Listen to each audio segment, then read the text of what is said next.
What is good? We're back. And today we're going to jump into a bit more of a redraft strategy here. And we're talking about breakouts, right? So obviously do a lot of Dynasty. We're firing the redraft channel back up, but we're going to throw the first couple out over here on the regular channel.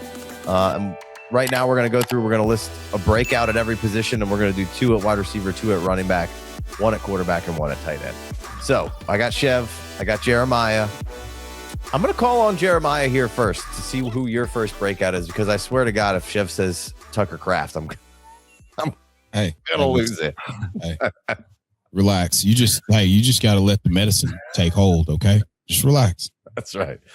All you got to think of, what can the Browns do for you this year, next year? Whoever the quarterback is, whoever gets the keys to the kingdom is going to crush. It's going to start off, though, at the running back position. I'm going with year 2, Quinshon Judkins. Early round 2 draft capital, 4.48 speed. You want him in Dynasty. You want him in redraft this year. Only 4 RB1 games in 2025. We thought we were on the path to like the launching pad last year. That 3 touchdown game versus the Dolphins, 26.4 fantasy points. He was 12th in stacked from a carry rate, 12.2%. And I look for that to lighten up in 2026, especially with Casey Concepcion, Denzel Boston. Defenses are going to get stretched much better.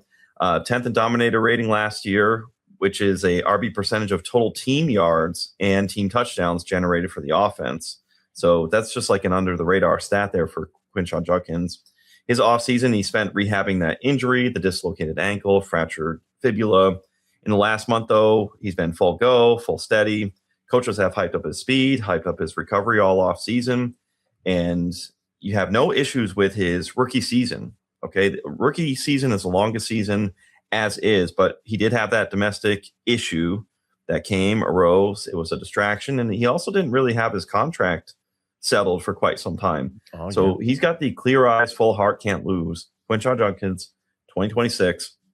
And the latest is we're hearing coaches talk about his 3-down skill set. You love to see it. I know Dylan Sampson is there. But give me Quinshon Judkins, especially as that weather turns bad. These running backs who can have the 3-down skill set, they're weather independent. So breaking out in 2026, Quinshon Judkins.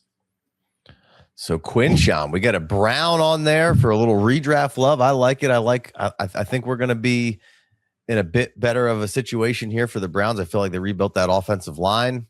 And I don't really think I care who wins the QB competition, because I think there's going to be, there was so much to be made of how bad that line was and how much, yards before contact that Quinshon Judkins has, and it was very, very minimal.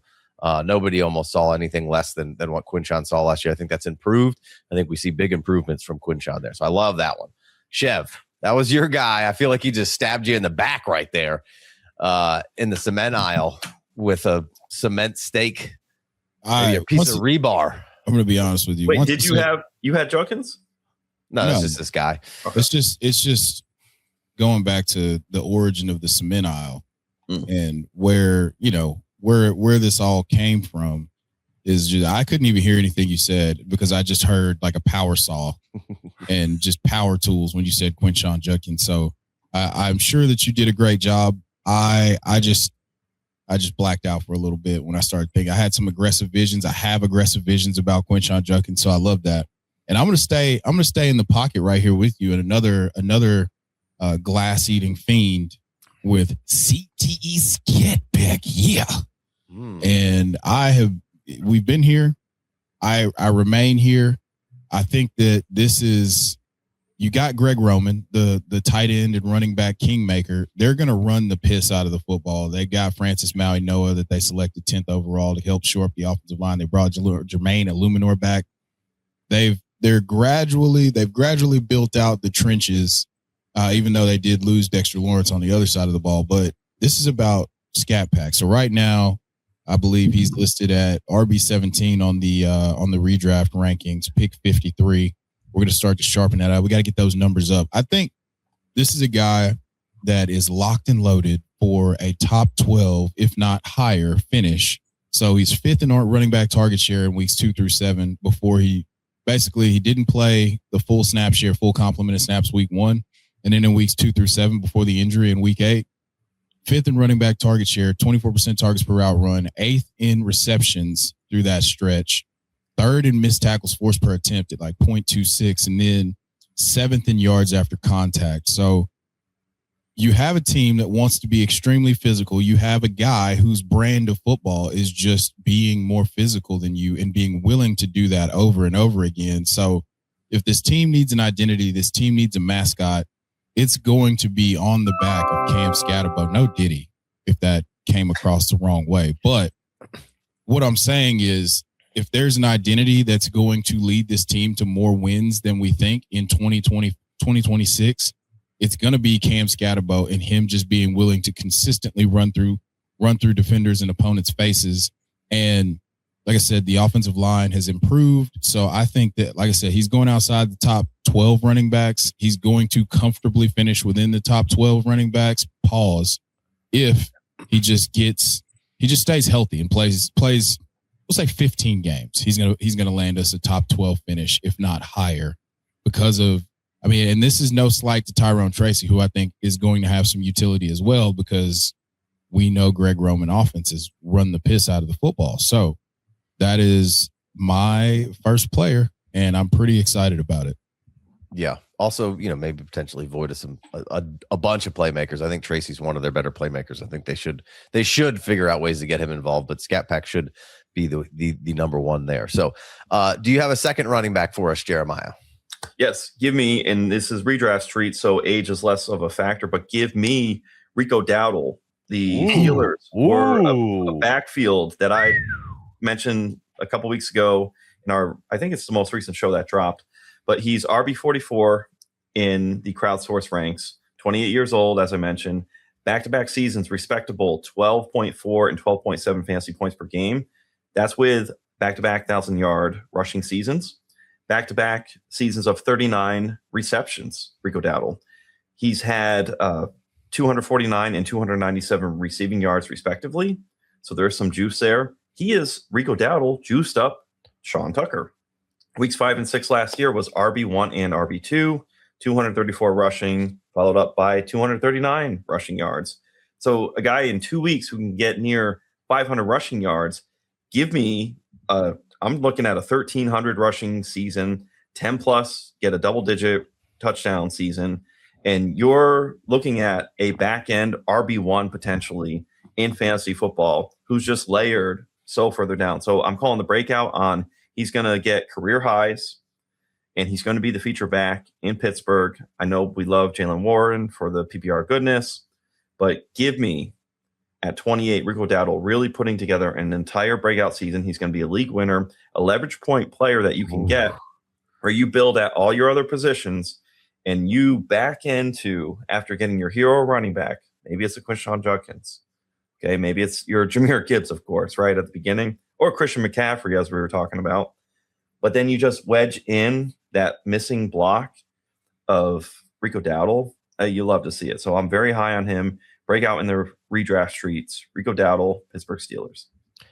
Man, you are all in on this Pittsburgh backfield, especially Rico, man. That's two in a row that we've mentioned loving some running backs, and Rico gets the call. That's interesting. I'm apprehensive there, but you are I'm getting all in. Busting on the Rico charge. Yeah. Oh, jeez. All right, Chev. We interrupt this program to tell you about our partner, PrizePicks. PrizePicks is America's #1 sports pick app. The app is really easy to use. For player picks, just pick more or less on a few players' stats and lock in your lineup. That's it. Rather just picks teams? PrizePicks now has that too. Just pick a winner, spread, or total on any game or fight. PrizePicks is available but not limited to most states, including California, Texas, and Florida. Best of all, play your first $5 lineup and get $150 in lineups if you win. Just use promo code HMA when you sign up. That's right. PrizePicks just switched up their offer, so there's no better time to join and lock in and win that first lineup. That's code HMA at sign up to get $150 in bonus lineups if you win your first $5 lineup. All right, so for tonight, we're back in the old MLB. We've been playing the hits, so we're gonna keep right on playing the hits. We go down to Boston versus Toronto. We got Andrew Monasterio. We got him more than 0.5 hits. Then we get 2 from the A's versus Rays. We go John Aranda, more than 0.5 hits, and Tyler Soderstrom with more than 0.5 hits. And we played the flex 3 on that one, so we don't have to hit them all, and we can still get paid. It's that easy. Use promo code HMA to sign up and try out PrizePicks if you haven't. Peace. Who's your second breakout running back here in the redraft streets? We're going to stay with the theme of running back handcuff backfields. And I know Basil Tootin is the new hotness, but I have the hots for one, Chris Rodriguez. So just completely forgotten about in redraft right now. I think people have convinced themselves that Basil Tootin is just going to take over this role, and completely ignoring the fact that this is a team that ran for 22 touchdowns last year. Trevor Lawrence ran for 9. Travis Etienne ran for 6 or 7, somewhere in there, maybe more. I'm not doing the 6-7 thing. That was not intentional. I apologize to anybody who might be offended or might turn this off because I said that, but just let's stay with me here. So Jaguars as a team, 30th in target percentage to the running back at just 11.9 last year. I don't think that number is going up. Where the running back's bread gets buttered is they were 6th in inside the 5 attempts, and they had 22 rushing touchdowns, as I alluded to earlier, and that was tied for 4th in the league. So you have a role for potentially a guy who's a hammer. You know, Chris Rodriguez, 19 missed tackles forced on 85 attempts through weeks 9 through 18. So he wasn't really given the role. He's 4.6 a carry. He was their goal line guy in Washington last year. He has the continuity with Liam Cohen going back to his days in Kentucky, and he's extremely reliable and dependable. And he was better in zone and gap schemes than Basil Tootin was. Now you could attribute that to being a rookie, but this is a guy who had to earn his way. He was cut by Washington multiple times and earned his way back onto the squad. Like if you go look at Chris Rodriguez highlights with the Washington Commanders, he's got 2 different numbers because he got cut and had to pick a different number when he came back. So he's earned his way. He got the paydays, 2 years, $12 million, if I'm not mistaken. He's going to have a role on this team unless Basil Tootin is undeniable. And I think that role is going to be as the short yardage guy. So in my mind, the most aggressive vision is him being 2022 Jamal Williams and spiking double-digit touchdowns and giving us about 700 or 800 yards rushing to go along with that. I think he can do that. Like I said, he was great in both zone and gap schemes last year. And I think that Liam Cohen, what we've seen, you saw career highs in efficiency for Rachaad White. You saw Travis Etienne bounce back to his pre-Monstars being stolen in 2024 powers and look really good with Liam Cohen in this scheme last year. And this offensive line is it started to gain momentum. This is a 13-win team, so you can assume positive game scripts, which means they could be in clock killing mode, which means they're going to trust a guy who doesn't have the fumbling issues that Basil Tootin was lauded for or dinged for. I would laud it as a positive. This is not a positive. You can't put the church's money on the ground. That's one thing that he was known for. So I have, like I said, very aggressive visions for Chris Rodriguez. And I think that in the double-digit rounds of your draft, this is a guy that you want to walk away with because he has that upside. This is a really good offense. Draft good players on good offenses. That's what the guys that you used to work for Underdog say. This is a good offense. This is a good player. Let's do that. Let's not make this more difficult than it has to be. You guys both go with some cheaper guys on the back end. I like that. That was fun, and I love some C-Rod. That was a fun little breakout. Gonna get some hate and some backlash for that, but Tootin's got to be undeniable, I think, to keep Chris Rodriguez from really hurting some people's feelings. And obviously he needs to be healthy. That's a big part of it. Participating in team drills, popped off a run when the pads came on. He got real physical about it. So just keep that in mind in the back of you get into the double-digit rounds, just have Chris Rodriguez. And it's imperative that you do this, especially if you have Basil Tootin. You can get Basil Tootin in round 5 or 6 or 7. Dang, I did it again. Damn it. And then you get Chris Rodriguez in the double-digit rounds. I'm not going to say anything else because if I say that thing again, I'm going to log off. I can't deal with it anymore. All right, before we move on to receivers, I'm just going to throw 2 names out there for the people. I'm going to go Bucky Irving as breaking back out. Obviously, he already had a breakout, but I feel like he's just been the most undervalued running back of the offseason. I know we talked about that in another episode. I think just flat out, just a very, very good player. and has been slightly disrespected here, as if Gainwell is going to come in and just ruin this guy's entire existence. And I think Bucky is going to have Gainwell sitting on the bench a little more than people anticipate. Just a great player. The Bucks were never all right at one time last year. We've talked about this with kind of like the Colts have kind of fallen off. Well, the line wasn't right, and then Baker wasn't right, and then Bucky wasn't right. So nothing ever homogenized last year. And we're gonna go Bucky there, and then I'm gonna throw my old boy Monty, the guy we spent years sticking up for, and then finally gets an opportunity in a good place. He's kind of had the same thing as we were talking about, like with somebody like Judkins. Like he was just always just pestered behind the line, and was always doing his thing to make some guys miss, but could never really turn it into like anything huge. Gets an opportunity in Detroit, shows. Oh my God, look at how good this guy is.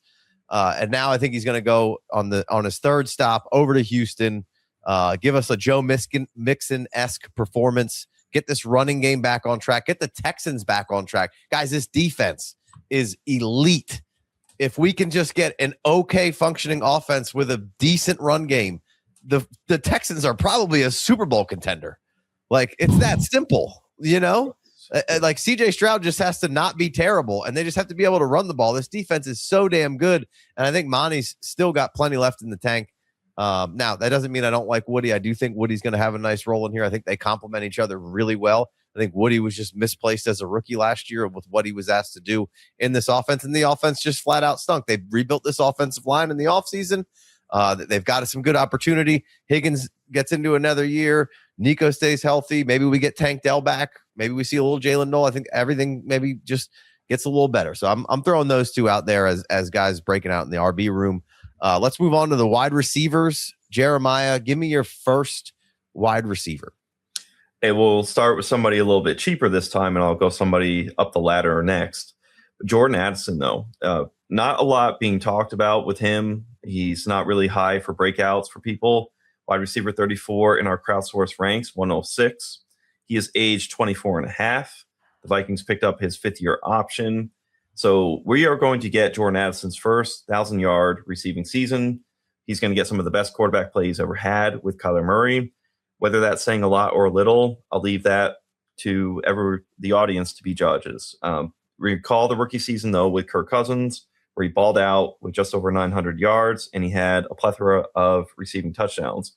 So rookie season, he had 2 wide receiver 1 overall games.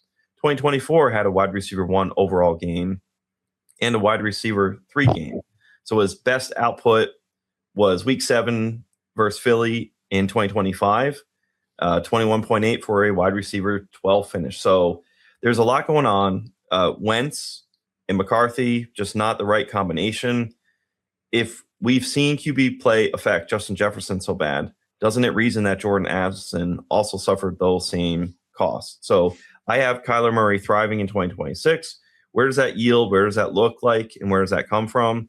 It's going to be the utility of there's going to be 2 Minnesota Vikings receivers who are 1,000 receiving yard receivers. And then you're going to start saying to yourself, who has the best receiving room in the NFL? And at least in those discussions, be it the Bengals, the Cowboys, you're going to get the Vikings bona fide in there. And finally, and people forget, Jordan Addison, first round draft capital as a player. He's an electric player, not to be confused with the substation that's hurting 49ers players. But he really is somebody who, because he's had off the field trouble, so much has been taken away from how talented he is. And he's just a gem of a player near the turn of the double-digit rounds. So go and get him. Yeah, you mentioned the Dynasty crowdsource rankings. Right now, we're seeing Addison at 9.9, I believe, in redraft or somewhere around there. 9.9, 105 in the redraft streets. Yeah. And I think that's in a good point of just like, look, we've got the cheapest we've ever seen Justin Jefferson. And obviously there's a little bit of age that plays into that and like some QB mystery, but like nobody's really talking about how that, I'm sure people are talking about it, but it's not widely as talked about as Jordan Addison being a part of that. And I think you brought up some good points there. So I think if we can just get decent quarterback play, I think we can restore both of those guys to very, very good assets. Chev, who is your first breakout wide receiver here? Oh, we're gonna go with huge Quentin Johnston. Yeah, easy peasy. So again, we talked about this on a pod maybe a month ago. The buy lows, I believe. And I'm going to regurgitate these stats for the people who are just now tapping back in for the redraft side. So 9th in air yards through the first 4 weeks, 11th in targets, 8 targets a game up and through I believe the hamstring injury that slowed everything down, 75 receiving yards a game. He tied with JSN through that stretch in yards after the catch. He had 8 deep targets. That was 11th, tied with JSN again and Ricky Pearsall, RIP. And he was missed tackles forced, 0.23 missed tackles forced per reception. And he was lining up out wide at an 84% clip. So he was doing big boy stuff. Now Mike McDaniel comes in, hand in glove fit for his skill set. Remember, Miami at its peak was generating the most, like 4th and 5th most yards after the catch per reception in the NFL when they were functioning at their peak. Now the wheels started to fall off right towards the end. And I don't know if that's because of the physical decline of Tyreek Hill or just people caught on to the offense and emotion and doing all the weird stuff. But now we know that there's a defined role. They're going to actually let Quentin Johnston use his skills, which is not to be treated like Mike Williams and to function more along the lines of like a Deebo Samuel, where it's just get him the ball and let him run after the catch, because that's what he's good at. He's not good at tracking the ball over his shoulders. We have too much empirical evidence showing that that's just not where you're going to get the best version of him. So we're not going to square peg round hole. Jim Harbaugh, khakis, West Coast khakis, has come in and just poured confidence into this young man, and you could see the difference in his demeanor and the confidence that he's playing with. And again, I will also regurgitate this stat that was on the Dynasty show. It's on this show now. There are 5 receivers that have 8 receiving touchdowns in back-to-back years: Jamar Chase, Amon-Ra St. Brown, T. Higgins, Devontae Adams, and Quentin Johnston. Going off the board in the 9th round right now, pick 97. I think that in that range, he can give you top 20 upside if he just stays healthy and this offense is firing on all cylinders. So if you miss out on Ladd, if you just want to get a cheap entry point, him and Oronde Gadsden are the cheapest entry points for maximum upside that you're not going to break the bank. If it misses, you can he's going to be a 9th round pick, almost a 10th round pick. You can cut him and go to the waiver wire for an answer. But I don't think that you're going to cut him. I think that this is a guy who's going to enter his way into your lineup on a consistent basis. And if it's best ball, Katie ball the door. I love it because you don't have to guess when the spike weeks. You don't have to play whack-a-mole, as Jeremiah says, to try to figure out when the spike weeks are. So Quentin Johnston is my guy here. QJ getting some love, and hey, this is just this feels like the Dynasty practice patience, but I love all the QJ resurgence. I love the Mike McDaniels and him chopping it up, having a good time. Certainly going to bring some interest and intrigue to this offense. Let's see if it pays dividends, and if it does, I do think QJ is going to be a big part of that. So I like that. Jeremiah, who's your second wide receiver breakout here? Hey, and then just one note on the Chargers. Their receiving room is reminding me a lot of the Broncos backfield, where you want pieces and you're going to come away with something. So good call, Chev. My next guy, spicier, higher up the ladder on ADP as promised, Emeka Egbuka. He will be a round 1 player next year in single quarterback formats. Round 1 player. You're going to get Emeka Egbuka right up there with your Amon-Ra St. Browns and your JSNs. 33 overall right now, wide receiver 11, 23.8 years old. The first 10 weeks, that's the crux of the argument, right? He was wide receiver 9 in PPR points per game at 16.1. Weeks 1 through 5, Emeka Egbuka was the overall wide receiver 3 in half-point PPR scoring with 89.9 points. So just a tremendous player. We already have the confirmation of what happened with Baker Mayfield being hurt. We already know that Emeka Egbuka was hurt, and he played through it. He should not have. We recall the Judkins argument that I was making where, hey, it's the longest offseason of your career. Emeka Egbuka also had that as well. You get Mike Evans out of the way, and I know it's going to be the Godwin show, but I love some Emeka Egbuka. We're getting great reports that he's the main guy. He's the lead receiver for the Tampa Bay Buccaneers. It's just so clear for me when I see in round 3 in single quarterback formats, Emeka Egbuka, I'm just sitting here like, my God, I get Malik Neighbors is going in round 2 in the redraft streets, Emeka Egbuka in round 3. So I'm getting 3 round 1 players to me is how I'm looking at it. And I'm just feasting. So I'm ready for the elevator ride even further up. That first half of the season last year is not a blip, and we get full redemption, full send into 2027. That player is going to be Jalen McMillan. No, I'm just kidding. I like it. I like waiting for you in the parking lot. I like some Egbuka love here, man. What we saw in the beginning of the season last year was a whole lot of fun, and like I mentioned with Bucky, like you just mentioned, we'll throw homogenization back there. It didn't happen with the Bucs last year, right? And I think if we can get there this year, it seems like Baker's going to ride out this contract thing. Hopefully, you know, that would be the only dagger in that, but that would be a huge dagger to so many things. So I like that a lot. Chev, what's your second wide receiver breakout? What is good, guys? If you are a nicotine pouch guy or gal, who's your go-to? Is it Zyn? Is it Rogue? I don't think so, pal. When I need a little giddy up, I pop in a Lucy. What's a Lucy? Glad you asked. It's a premium 100% tobacco-free nicotine pouch made for true pouch connoisseurs. Lucy pouches and Lucy breakers, right here, deliver a long-lasting flavor for a seriously satisfying pouch experience. Now, I'm pretty much a mint guy across the board, as you can see from the examples that I held up there. And my day-to-day is the traditional Lucy pouch, this fella right here. But the breakers, they come out when I want to feel, you know, kind of sexy, if you will, right? These bad boys right here. The breakers, they make it feel like you're about to have a fancy night out where I'm going to throw inhibition to the wind and let the night just have its way with me. For me, they're not the standard, but it's the enhancement. Now, I like to break it with my back teeth. You know, what's your preferred method? Let me know. Lucy pouches have many different strengths, from 4 milligram all the way up to 12 milligram, and have a unique shape that feels great. Lucy is the only pouch that delivers a long-last, on-demand flavor.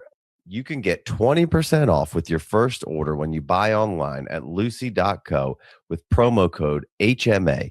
And if you don't want to wait, check out their store locator and find a Lucy near you and grab it today.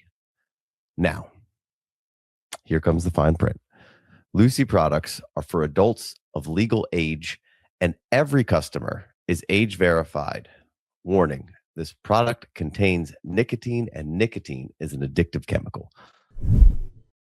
Well, time is a flat circle because we did a Fool's Gold episode about 8 months ago. On that episode, I had to say that it was Fool's Gold, but I have since repented and seen the light, the truth in the light that is Parker Washington. Now, I can't strip Drake London of the moniker of Light Skin Al Gaib, but this might be Light Skin Al Gaib Jr. So weeks 12 to 18, second in missed tackles forced among wide receivers, fifth in contested catches. He had an 83% contested catch rate in weeks 1 through 9 when they were kind of dibbling and dabbling with him in the slot. And this is just very, very clearly someone who has earned the trust. And now you're starting to hear all the stories come out because people are actually interested in him now about how he's the first one in the building and how he's kind of setting the tone, and people like Travis Hunter and Brian Thomas Jr. are trying to beat him to be in the building. And they're like, yeah, I don't think that we can do that. So you have the guy who's a former 6th-round pick. Stop me if this sounds familiar, who's a dynamic punt returner, who's tied to a quarterback with a howitzer of an arm, who just becomes undeniable as a go-to option down the stretch for a team. And everything that you see is just him playing bigger than his frame. And now it's bag season. This is a contract year. You've heard Ellen, the GM, come out and say, hey, we're trying to get the Parker We're going to get Brenton Strange and Parker Washington's extensions done. They're 1 for 2 so far. And I anticipate Spotrac has them at about an $18 million a year number. That number they should probably lock that in sooner than later, because I think that if he just stays healthy, the slot role for Liam Cohen's offense has been historically good. Chris Godwin, 2024, Cooper Kupp, 2021. Not saying that he is that, but Sure. I mean, he was 17 fantasy points a game, basically for 8 weeks of the season. Mm-hmm. And it just snowballed. Like it was one good week, and then he stacked weeks and he stacked weeks and he stacked weeks. And if you're one of those people who, like me, who's been deprived of football for so long, so you're just constantly on the Twitter X, every single thing that you hear from the Jags is about how good Parker Washington has been. So with that being the case, I want to be early to this party, and I'm going to click the button on Parker Washington. We're in the FFD Best Ball 1 league right now, and I just took him in the 7th round, and I would have been comfortable taking him a round earlier than that. So I think Parker Washington is going to be the ultimate target earner. I think Brian Thomas Jr. is going to have the high variance A-dot role. You've seen that kind of function with Chris Godwin and Mike Evans in the Tampa Bay offense. Chris Godwin just absolutely going nuclear in his breakout season, and then Mike Evans just being the steady touchdown catching force. I think that's how this plays out with those two guys, and I think that this slot role has just been valuable for so long, we just can't ignore it anymore. So I'm all in on Parker Washington. Yeah, I mean, in redraft where we're seeing Parker Washington rise up, we saw BTJ kind of fall down. They're not that far apart right now. It's 7-11 for Parker Washington from the ADP we're looking at right now, and 6-8 for Brian Thomas Jr. Now, I think both are fair right there, right? Yeah. And then Jacoby's right behind them. My only concern is that there's one ball, and if Strange is going to be good, and if Jacoby's going to be good, which we know he's going to be good, but at least at the mid 7, that price makes me feel like I'm not having to reach for 4th round Brian Thomas or whatever to say, right. And so at that point, I can put down my sword and say, hey, this is fine at 7. I'll take the shot on that, whether it's injury or BTJ doesn't get it right, or I think BTJ is going to bounce back and be back to at least 75% of kind of what we saw in year 1. And there'll be some dynamism that we see there. Parker Washington was great, and like you said in the beginning of the show, take great players in great offenses. We think this offense is kind of emerging as one of those. And the roles that we've seen, like you've been saying, be featured for a Liam Cohen offense have been very fruitful. Jacoby would be the thorn in the side of if he wasn't there, I think this would be guns, wheels way up for me. Jacoby's too good. I think there's just going to be games where you're just going to have to deal with, everybody's floor coming down a little bit, but that's fantasy football. So yeah, I mean, just look, there's going to be games where he only gets four targets and he finishes with 3 for 30. And you're gonna be real butthurt about that. But that's the nature of the beast. There's only 1 or 2 guys that just consistently, Jamar Chase and Amon-Ra St. Brown are the only guys that you're just hammering 10 targets a week. Like the game plan is throw the ball to these guys as much as humanly possible. If that were the case, he wouldn't be in the 7th freaking round. He would be up there with those guys. So you have to deal with that variance. But what I'm telling you and what I'm telling our listeners is that this is where I think it's headed. So if you believe anything that I have to say, just be early to this party because it's a free space. Well, once the true wide receiver 1 of the Jaguars, gets out there, then we'll have to really have a debate. Oh man, I got to put on glasses so I don't see that bullshit you're talking about right now. Hey, one thing with Parker Washington, what I surmise happened after the Jacoby Myers trade, they didn't know the full fruition of what Parker Washington was going to be. And coaches beg for all the time, make my job difficult when it comes to cut time, when it comes to playing time, make the job difficult for the coaches because they would prefer that and have a conundrum, a champagne problem, right? And that's essentially what happened. On the other side of what Parker Washington did, do they still make that trade for Jacoby Myers? So the timing of all that, how it's worked out for Parker Washington, in retrospect, for the entirety of the NFL team and not fantasy football, I'm sure they would just say, yes, we would still do the Jacoby Myers trade. But I think that's one of those bird in hand things where I would be interested to see because he's done Parker Washington enough to where all of a sudden there is a logjam to what Casey was saying. Yeah. No, I think it's a good shot there in 7th. And there's certainly a big blinking sign that said there could be a breakout and he could kind of take over this offense for sure of kind of how it operates. That's certainly in the range of outcomes. All right. I'm just going to throw, I don't know how we're doing a breakout episode. We're not going to throw Luther Burden down there. What are we doing? Yeah.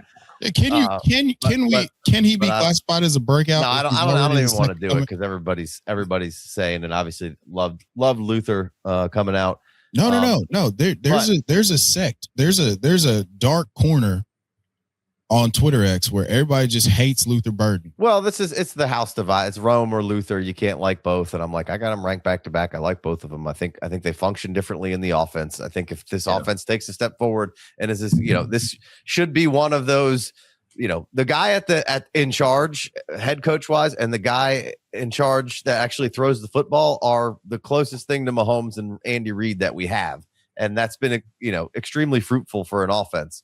And so I think if Caleb's takes a step forward, then it doesn't matter. Just have some of this offense, right? And it's going to be fun, I think the answer is probably all of them. They're all very good players, and they all do different things in different spots in the field. As far as Roman, Luther, and Loveland, and get them all. It's a Pokemon. No, you can't. You can't do that. You have to. I'm actually shocked you didn't go with Jameson Williams here, Chev. I have talked about Jameson Williams until I am blue in the face. All the guys that I talked about last year, like I made Drake May my bring home the bacon player. That worked out pretty well. Chase Brown was 19 points a game when Joe Burrow played. That worked out pretty well. Jameson Williams was a wide receiver freaking 12, and we're talking about he's got to be a prove it this year. And yeah, I like it. And he's out there proving it again. So, and then obviously I'm not allowed to mention the United States again. Yeah. I can't legally mention the one guy tight end. So I picked somebody else so we could talk about something else, guys.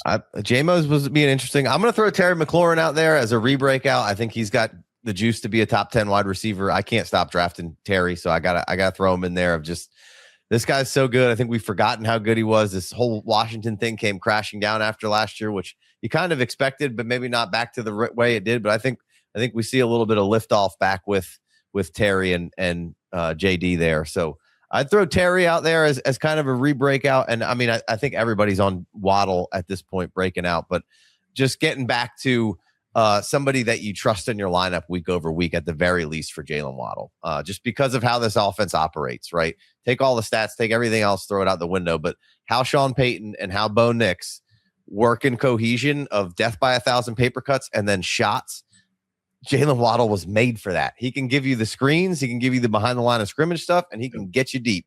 And I just think he's tailor-made for kind of how they want to operate. And if Sean Payton wants to get you the ball, he's gonna get you the ball. To much of the chagrin of anybody who was, a Franklin or a Mims guy here. Sutton and Waddle, I think, are just going to run roughshod in this offense. And then, of course, we haven't talked at all about Ingram, and I loved him last year. So Ingram will probably have, a nice bounce back. You've actually been kind of grabbing him super late in best balls over the last couple. So I'll throw those two guys out at you. All right, let's go to the tight ends. Give me a tight end breakout, Jeremiah. Yes, give me. Okay, this is the wildest thing. I've had this on a couple different shows, but tangentially, we are on players, but sometimes we're dead on, and it's just to our left or to our right. And with all this Parker Washington, middle of the field open, Brenton Strange comes into the equation. Okay, tight end 14 on our crowdsource ranks at 126 right now. I'm keen to continually revisit this. Last 6 games, 10 red zone targets. He was, Brenton Strange, 6th in yards per target with 9, 9th in yards per reception, 11.7, 8th in yards per route run at 1.81. So a little bit of a discounted version of Tucker Kraft and Colston Loveland in a high-octane offense. Because those are metrics that we see Tucker Kraft and Colston Loveland dominate in. And I see that happening for Brenton Strange. So where the entire fantasy football industry, which it happens a ton, we still wish cast to a certain degree, no matter how sure we think we are. This could be very well one of those where it's like directionally you were correct, but maybe he shaves off some of that. And I'm seeing a breakout for Brenton Strange. So to me, he's going to get that middle of the field open, and stranger things have happened. So give me some Brenton Strange at the tight end position.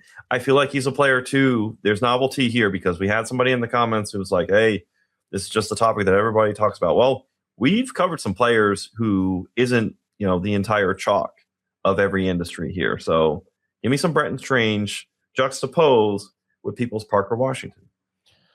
Yeah, and I'll let you guys in a little industry secret. You're basically just trying to find different titles and different ways to speak about different guys, right? Because the off season's so long, you're getting different information, you're getting different things, and then you got to find different ways to put different guys in different shows. It's just kind of the way it goes. Unfortunately, we can't just come out here and talk ball. You have to frame it as breakouts or must or sell or anything like that, because really we should just be able to come out here and talk football and be able to put all this into a group and you guys pick the nuggets of the stuff out, because at the end of the day, you should be making your own decisions. You should be listening to us for different thoughts, or to help drive home a thought, or to say, hey, I hate that thought. That's what this should be for. It shouldn't be for, this is the answers to the test. This is fantasy football. Nobody's an expert. It's just, it's silly. We're putting a lot of time and effort in here. So we have a better than average guess, but that's what this is, right? And so just to throw you behind the wall, like anybody can come out here and make a show, once a month, twice a month, 3 times a month, but to come out here all year long and to continuously put out stuff like, and sound okay about it and have some fun, that's when this becomes difficult. So sometimes if you're getting some things that we've talked about or chalk or other things along those lines, that's kind of how this works, guys. So, but I appreciate all you guys out there, except for Phil. Dude, shout out to Phil. Phil, you're my favorite, Phil. Let's get in the comments. Let's get in the comments and spell check each other. Hey, Chev, tell me which one of them tight ends you like. Well, all right, we're going off the beaten path a little bit here. A guy who's been absolutely left for dead in Dynasty. And I think that this is where we get the complete and utter resurgence, because of the fact that this is kind of a skill set mesh with what Aaron Rodgers is at 42 or 43 years old, or however old he is right now. And we get a faster paced offense, and he's on his second contract with the team. He's beloved by everyone in the locker room.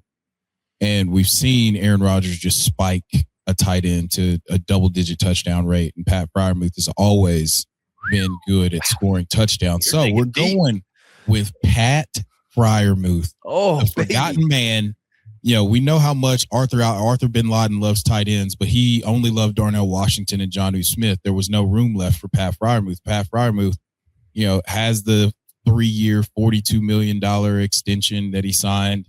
And we're coming into his grown man tight end prime at 27, almost 28 years old. And I think that this is the guy that everybody's forgotten about. We're going to look up after week 1, and he's going to catch 2 balls for 30 yards and a touchdown.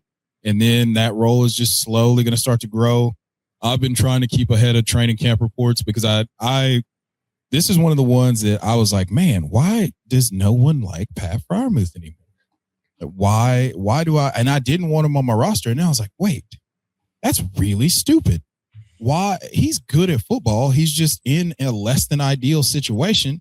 The minute that we get rid of the head of Alcocha, we could be back in business. So now we have Pat Freiermuth with a guy in Mike McCarthy who was a really high pace of play caller. They finished 9th and 13th in Green Bay with Aaron Rodgers. So you have proof of concept of them playing with a faster pace. I believe the Steelers were dead last in plays run in 2025. That's going to take a massive step forward. You have the familiarity. Even with this deteriorated version of Aaron Rodgers, he's going to be able to distribute the ball and get it out of his hands quick. And I think Pat Freiermuth is going to be one of the beneficiaries of that. So from a dynasty perspective, this is one of the cheapest guys you can buy that's going to be on the field all the time. And from a redraft perspective, this could be your last round pick that you're just like, hey, you're going to debate cutting this guy before the season starts for a defense or a kicker. Don't do that. Cut someone else. And I 1,000% Chev GPT guarantee that he's going to pay dividends for you this year in redraft. Tell him why he's wrong, Phil. All right. I'm actually shocked you didn't throw Gunnar Helm out there. I'm shocked you didn't put your boy on there. I'm going to go Chig on this one. Your former Tennessee Titan. I think he goes into a role where if it's anywhere, you can't say it's the Ertz role because Ertz was a wily veteran that's been playing football for a very, very long time and had a nice little resurgence with Jaden Daniels. I can't compare those two things to one another, but what I can do is say that there's opportunity out there. I think Chig's very athletic, and I'm looking forward to see how this offense gets run through the new offensive coordinator. So I would throw Chig out there. He's somebody who I like clicking box on. I think Isaiah Likely's going to have a breakout year. He's been a guy who I've been very vocal about all off season here of just, and I saw today, they want to make it known that he's their number 2 attraction. And I think that's going to be a lot of fun there. And of course, Tucker Kraft re-breaking out would have to be on the list. And no Dulcich? No Dulcich? No. If you've been listening to us for any period of time, you've heard me talk about every single one of these players that you just mentioned at some point or another. So I wanted to go in a different direction today. Okay, I like it. We could go Likely. We could go no repeats. No repeats. Hey, this is how you know. I haven't called myself the legendary ball knower in a while because the bag is deep and I can talk to you about more than just the guys that I'm going to say the same things every single time. So you get Pat Freiermuth today. You got Greg Dulcich throughout the offseason. Hopefully you drafted a bunch of Greg Dulcich. We talked about Dalton Kincaid throughout the offseason, the advanced metrics. If the PCL is healthy, he could be the number 1 or number 2 in that offense. We could go a bunch of different directions, but I wanted you to know Pat Freiermuth is there and nobody cares. No one cares. Okay. I like it. Hey, I was campaigning for Pat last year thinking that he might have a role, and it let me down a little. But much like in the thing of Evan Ingram, this could be nobody talking about a big bounce back. We've seen Pat be very, very productive, very, very good. Had some concussion troubles for a little while. But I think he's a good player, and I think he would be right up in the Rodgers tree of trust if I had to guess, but it didn't work. That's why I thought that was a lock of a good. But I like that we all went bottom barrel tight ends there and gave you some options of breakouts that are going to be a little later. So I like that. All right, let's wrap it up with QBs. Who's breaking out? Oh, and hey, Likely, Skattebo. Man, this Giants offense. No, I'm going to go. They didn't have an actual terrorist calling plays. It's like 2 spears. It's like Jim Carrey where they throw him a spear and he's got a spear in each thigh. And one of the spears is Matt Nagy and the other is all the fucking talent they have. Like, oh my God. Like, come on. Yeah. Okay. But quarterbacks, Jackson Dart would definitely be one, but I'm going to go with Tyler Shough. Crowdsource 57 overall. He's QB 16, a 103.3 passer rating on third down last year, 67% accuracy. So no complaints about that. Caleb Williams gets crap for it. Well, hey, Tyler Shough is doing quite well. 10 full games played last year, not quite 11. The 11 games, he didn't really have high snap share in one of those games. 5 of those games, he was a QB1. That stat never gets old to me. 14.9 fantasy points per game. That's going to increase into the higher teens. 238.4 passing yards per game for Tyler Shough. A 17-game pace puts him at 4,000 passing yards. Rushing touchdowns, 3 touchdowns. I can see that doubling over in a 17-game sample. We get 5 to 6. It's a little more juice there for him. 4 carries a game last year. Can it go into 6? Okay, that's how we get some of that rushing crept up. 186 rushing yards last year, remember, in just those 10 games. So 18.6 average per game would put him at 316 rushing yards for the season. Puts you into like Patrick Mahomes territory, right? So if we're going to amp up the passing and it's really just going to be excellent throw mode with a little bit of that rushing, I'm very keen on Tyler Shough this year, and the affordability in all formats, single quarterback, super flex, has been phenomenal. All right, Shough coming in. You started with the Dynasty data there, and then we'll throw a little. Shuck's at 131, 11 in redraft. So basically he's a quarterback you can wait on. I love if I miss on everybody and don't end up finding a spot where hey, maybe I did want to go early on like a Lamar or a Josh Allen, or maybe I want to do something kind of mid to late on Knicks or Hurts or something. Shough and Baker have been the guys that I end up kind of finding my way to in that kind of later round, last gas for, I think, a killer. And Shough gives you that rushing upside. So I like that. Chev, breakout QB. Oh, boy. First Titan.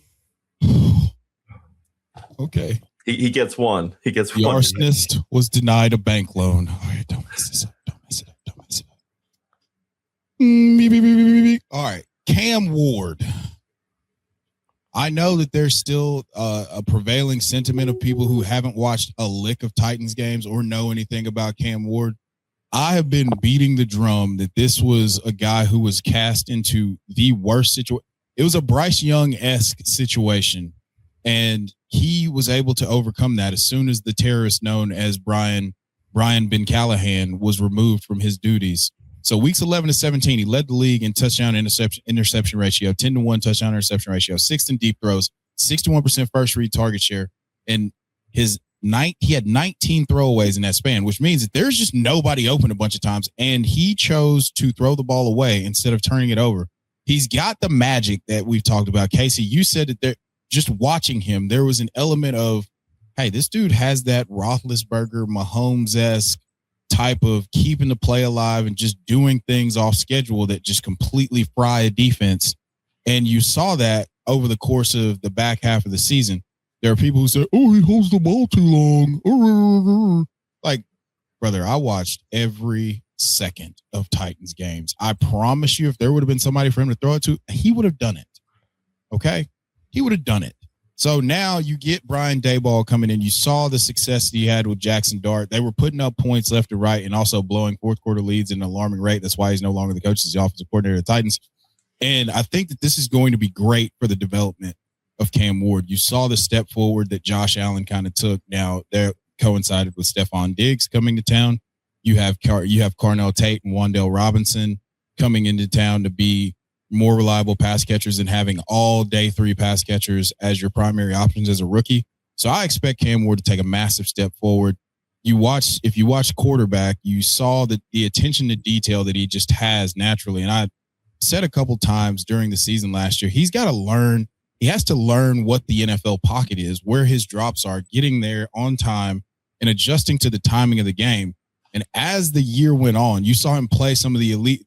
First of all, he played the most difficult schedule you could possibly imagine. He had to stare down the Jags twice, who were excellent on defense. Okay. Then on top of that, he had to play the NFC West, the Rams and the Seahawks, the literal Super Bowl champions. They played each other in the NFC Championship. Then he had to play the Broncos, his first game ever. And if it weren't for every single one of his receivers basically developing the worst case of butterfingers that I've ever seen, we're in that game. He's in that game. He's playing well. So you can be early to this party. Nobody cares about Cam Ward. I mean, he's still on the board in a super flex that we're doing right now in the 8th round.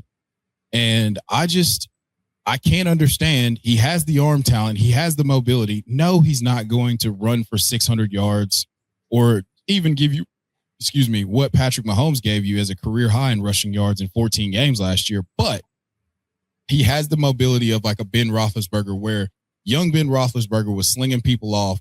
You saw the game against Cleveland last year. I'm not going to go fanboy too much and just point out highlight moments, but you saw the flashes of a player who is capable and willing to do whatever it takes to make his team win and make the adjustments in real time to do so, to keep your team in the game, to score points. So Cam Ward is my guy. I will make no bones about it. You can call me a homer in the comments all you want to. I will go the paces with you and talk all about Cam Ward. So I welcome it. Also, is he better than JJ McCarthy, guys? You tell me what you think. Ooh. Yeah, a lot of that. All right, let's wrap this one up. Good breakouts there. Some fun conversation. First real like redraft episode of the year.